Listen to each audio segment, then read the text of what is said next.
Eesti Geoloogiateenistus alustas maapõueenergia potentsiaali uuringutega 2021. aasta suvel. Selleks käivitati pilootprojekt, mille tulemusena valmib 2 optimeeritud maapõueenergia katsejaama. Neist esimene on Tiskre ühes kortermajas tänaseks juba kasutuses.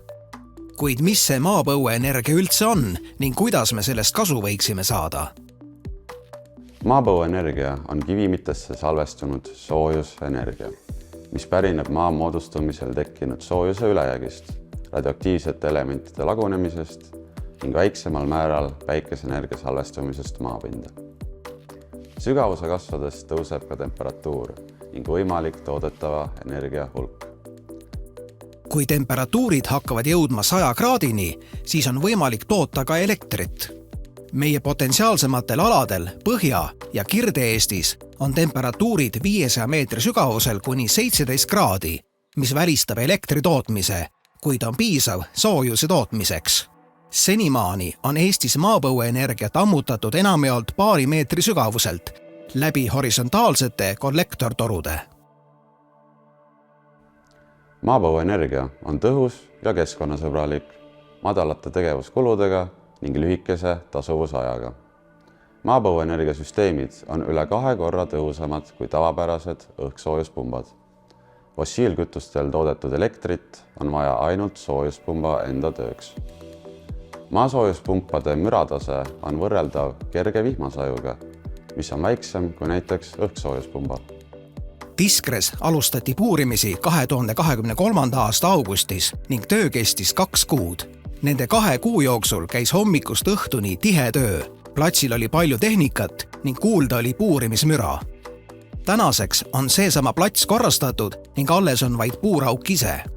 Puuraugu kogupikkus on 505 meetrit, mis on hetkeseisuga Eesti sügavaim töötav soojuspuurauk. Puurimistööde käigus koguti ka puuritud killustikku, et hiljem laboris kivimite füüsikat ja keemiat analüüsida.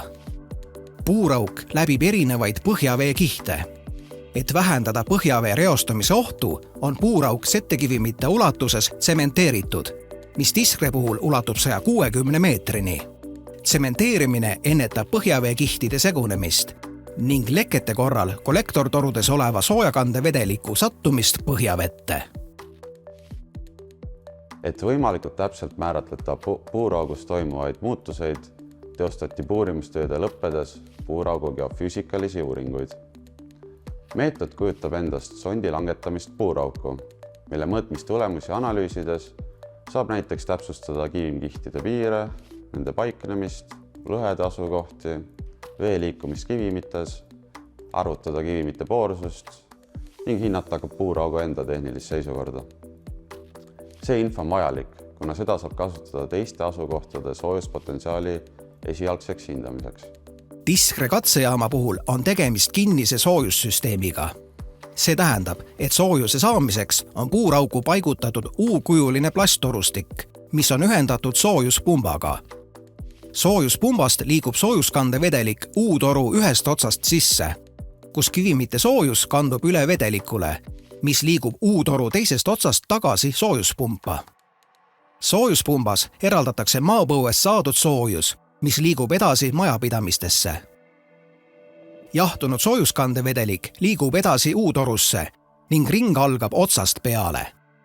Pöörates eelneva protsessi tagurpidi ehk viies toasooja maapinda, on võimalik soojematel perioodidel ruume hoopis jahutada. Sarnasel põhimõttel toimib ka näiteks külmkapp. Lisaks paigaldati U-torusse fiiberoptiline kaabel, mis ühendatuna spetsiaalse jaotatud temperatuuri anduriga võimaldab puuraugus määrata täpse temperatuuri kord minutis iga meetri tagant. Uus 80 kilovatine maasoojuspump on ühendatud varasema küttevõrguga. Hinnangute kohaselt peaks maapõuenergia katsejaama poolt toodetud soojusenergia hind olema umbes poole odavam varasemalt kasutatud maagaasi soojusenergia hinnast. Optimaalsuse huvides maagaasi kasutamine täielikult ära ei lõpe, vaid seda kavatsetakse edasi kasutada külmematel perioodidel tiputarbimise katmiseks. Sarnane katsejaam on rajamisel ka Roosna allikul, kuhu tuleb 5 500 meetrist puurauku, mis hakkavad varustama varem põlevkiviõlil töötanud kaugküttevõrku. Järgmisena on Eesti Geoloogiateenistusel kavas uurida üle kogu Eesti levivate jääajasetete maapõueenergia potentsiaali. Maapõueenergia potentsiaali uurimine on oluline, kui tahame saavutada süsinikuneutraalsemat ning valdavalt roheenergiat kasutavat Eestit.